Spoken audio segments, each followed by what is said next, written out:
एक छोटे से शहर में सविता नाम की एक बहुत ही मोटी औरत रहती थी। कुछ दिनों पहले ही उसके पति की मौत हुई थी। वो इतनी मोटी थी कि वो साफ सफाई का भी काम ठीक से नहीं कर पाती थी, जिसकी वजह से उसे कोई अपने यहाँ काम पर रखना पसंद नहीं करता था। काम न मिलने की वजह से वो परेशान हो जाती है। हे भगवान, मैं इतनी मोटी क्यों हूँ जिसकी वजह से कोई भी मुझे अपने यहाँ काम पर रखने के लिए भी राजी नहीं है। अब तो मेरे पास बस ये थोड़े से ही पैसे बचे हैं। इन पैसों में तो घर का राशन भी ठीक से नहीं आ पाएगा। नहीं, मुझे कुछ न कुछ तो करना होगा। ऐसे में कब तक हाथ पर हाथ धरकर बैठी रहूंगी। हे भगवान, काश मैं मोटी ना होती, कम से कम मुझे आज ये दिन तो ना देखना पड़ता। ये सब सोचते हुए वो रोती जा रही थी और बार बार अपने आप को कोस रही थी। वो पूरी रात बस यही सोच रही थी कि ऐसा कौन सा काम है जो मोटे होने के बावजूद भी वो कर सकती है। तभी अचानक से उसके दिमाग में एक ख्याल आता है, हाँ, ये सही है, मैं ये काम आसानी से कर सकती हूँ, मुझे इसमें कोई परेशानी भी नहीं होगी। और फिर वो आराम से सो जाती है। और फिर अगली सुबह जैसे ही सुबह होती है, सविता बाजार से बर्गर बनाने का सामान लाती है और बर्गर बनाकर एक ठेले पर रखकर चौराहे पर जाकर बेचने लगती है। जल्दी आओ, बर्गर खाओ, सेहत बनाओ, ताजा ताजा बर्गर। तभी सविता के ठेले पर कुछ लोग बर्गर खाने आते हैं और जैसे ही वो लोग उसका बर्गर खाते हैं, ये बर्गर कुछ ज्यादा ही मोटा नहीं है? भला बर्गर भी कोई ऐसा होता है क्या? खुद तो है ही मोटी, बर्गर भी अपने जैसा मोटा बेस्वाद बना रखा है। मोटी कहीं की, बर्गर खिलाकर सारा मुंह खराब कर दिया। भला बर्गर भी कोई इतना मोटा बनाता है और वो भी बेस्वाद? जब बर्गर बना नहीं सकते हो तो बेचते काहे हो? अरे आप मोटे हो तो क्या हुआ, कम से कम बर्गर तो ठीक बनाते। जब आपसे काम नहीं होता तो करते क्यों हो? सही में जैसी ये मोटी है, इसका बर्गर भी इसके जैसा मोटा और बेस्वाद है। सविता उन सभी की बातों से दुखी हो जाती है। किसी को भी मेरे बनाए हुए बर्गर अच्छे नहीं लगे। हे भगवान, अब मेरा क्या होगा? मैं खाना कहाँ से बनाऊंगी? अब तो मेरे पास खाने तक के पैसे नहीं बचे। जो पैसे थे वो सब बर्गर का सामान लाने में खर्च हो गए। ये सब सोच सोच कर सविता बड़ी ही दुखी होती है और वो दुखी मन से अपना ठेला लेकर घर के लिए निकल जाती है। तभी रास्ते में अचानक से उसका बैलेंस बिगड़ जाता है और धड़ाम से जमीन पर गिर जाती है और गिरते ही वहाँ पर उसकी मौत हो जाती है और वो एक भयानक चुड़ैल बन जाती है। नहीं, मैं मर नहीं सकती, मैं चुड़ैल नहीं बन सकती। आज उन सभी आदमियों की वजह से मेरी जान चली गई। अगर वो मुझे मोटा न कहते तो मैं नहीं मरती, और अगर उन्हें मेरा बर्गर पसंद नहीं तो मेरा मजाक तो न उड़ाते। उन सभी ने मुझे मोटा कहकर मेरा मजाक उड़ाया। जिन लोगों ने मुझे मोटा कहा, मैं उन आदमियों को नहीं छोड़ूंगी।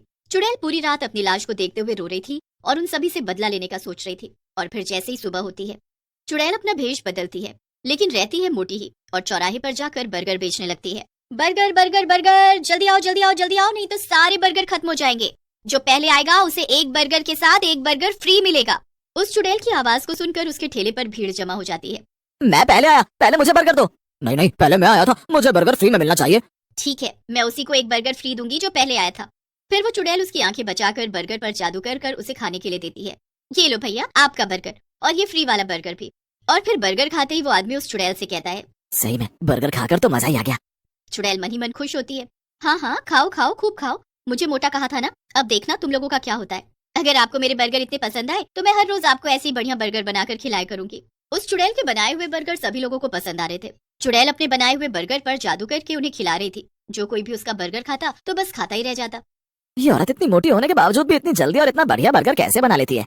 चुड़ैल सभी लोगों को बर्गर पर जादू करके खिला रही थी, जिससे उसके बनाए हुए बर्गर सभी को खूब स्वादिष्ट लग रहे थे और सभी लोग उसके बर्गर स्वाद लेकर खा रहे थे और किसी को उस पर शक भी नहीं हो रहा था, जिससे उस चुड़ैल के सभी बर्गर खत्म हो जाते हैं और वो मन ही मन बड़ी खुश भी हो रही थी।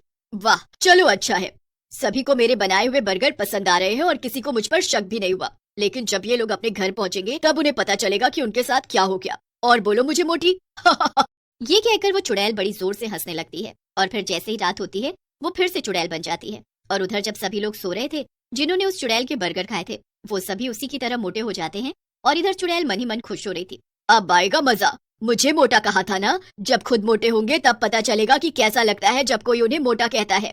और फिर जैसे ही सुबह होती है, उन सभी की पत्नियां जब उन्हें उठाने के लिए आती हैं तो अपने पतियों को मोटा देखकर उनकी चीख निकल जाती है और चीख की आवाज सुनकर वो सभी जाग जाते हैं और वो सभी अपनी पत्नियों से कहते हैं, अरे क्या हुआ, इतनी जोर जोर से सुबह सुबह क्यों चिल्ला रही हो? अच्छा, मैं चिल्ला रही हूँ? जब तुम भी अपने आप को देखोगे तो आप भी ऐसे ही चिल्लाओगे। फिर उस औरत का पति जैसे ही अपने आप को देखता है तो उसकी भी चीख निकल जाती है। मैं रात को तो अच्छे से सोया था, फिर अचानक से रात ही रात में मोटा कैसे हो गया? उधर बाकी के लोग भी जब अपने आप को देखते हैं तो वो भी अपने आप को मोटा पाकर घबरा जाते हैं। किसी को भी कुछ समझ नहीं आ रहा था, आखिर उनके साथ ये सब कैसे हुआ, वो मोटे कैसे हो गए।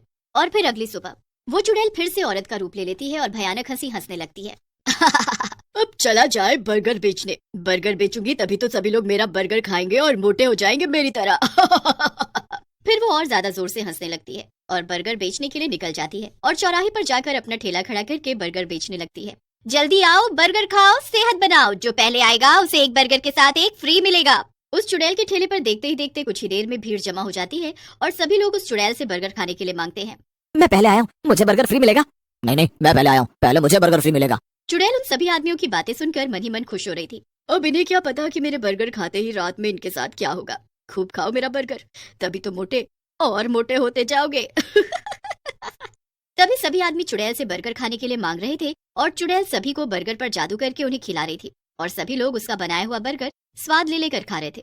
और फिर जैसे ही रात होती है वो सभी आदमी मोटे हो जाते हैं जिन्होंने उस चुड़ैल के बर्गर खाए थे। उधर चुड़ैल उन्हें मोटा होता देख बड़ी खुश हो रही थी। सब के सब मोटे होंगे मेरी तरह, मुझे मोटा कहा था ना, अब पता चलेगा सबको कि मोटा होना क्या होता है। और फिर जैसे ही सुबह होती है वो सभी आदमी जब अपने आप को मोटा पाते हैं तो बुरी तरह घबरा जाते हैं और फिर वो सभी एक जगह इकट्ठे होकर आपस में बातें करने लगते हैं। पता नहीं भैया, मैं रात तो अच्छे से सोया था, पता नहीं सुबह तक मोटा कैसे हो गया। सही में मैं भी जब रात को सोया था तो बिल्कुल ठीक था, और जब सुबह उठा तो पता नहीं मोटा कैसे हो गया। मेरी घरवाली तो मेरे साथ जाने से भी मना करती है क्योंकि मैं मोटा जो हो गया हूँ, उसे मेरे साथ जाने में भी शर्म आती है। ये बात तो तुमने सही कही भैया, मेरी घरवाली तो मुझसे बात तक नहीं करती, कहती है पहले पतले हो जाओ तभी मैं तुमसे बात करूंगी। अरे तुम सबका तो फिर भी ठीक है, मेरी वाली ने तो मुझे खाना पीना तक देना बंद कर दिया है और खाने में वो मुझे घास फूस खिला रही है, कहती है ऐसे खाकर तुम पतले हो जाओगे। कुछ ना कुछ तो जरूर गड़बड़ है, हमें पता तो लगाना पड़ेगा। चलो हम अभी के अभी पुजारी जी के पास चलते हैं, वही हमें कुछ बता सकते हैं। फिर वो सभी आदमी मिलकर पुजारी जी के पास जाते हैं और उन्हें सारी बात बताते हैं। अच्छा तो ये बात है, तुम लोग जिस औरत से बर्गर खरीद कर खाते हो वो कोई औरत नहीं, एक चुड़ैल है। चुड़ैल? हाँ चुड़ैल, और वो तुम सभी से अपना बदला ले रही है। पुजारी जी अब आप ही हमारी मदद कर सकते हैं और उस चुड़ैल से बचा सकते हैं। ठीक है, ये लो भभूत और इसे ले जाकर बर्गर में मिलाकर उसे खिला देना। पर हम उसे खिलाएंगे कैसे? ये मेरा काम नहीं है, मैंने अपना काम कर दिया है, अब तुम लोग अपना काम करो। फिर वो सभी आदमी उस चुड़ैल के पास जाते हैं और उससे बर्गर खाने के लिए मांगते हैं और जैसे ही चुड़ैल उन्हें बर्गर खाने के लिए देती है वो आदमी जल्दी से उसके ऊपर भभूत छिड़क देता है जिससे उसका शरीर जलने लगता है और वो अपने असली चुड़ैल रूप में आ जाती है। धोखा, तुमने मेरे साथ धोखा किया, मैं अब तुम लोगों को नहीं छोड़ूंगी। और फिर जैसे ही चुड़ैल उन सभी आदमियों की तरफ उन्हें मारने के लिए बढ़ती है तो उसका पूरा शरीर जलकर राख हो जाता है और उसके मरते ही वो सभी आदमी पहले जैसे हो जाते हैं। उन सभी को चुड़ैल से मुक्ति मिल जाती है और फिर वो सभी हंसी खुशी अपने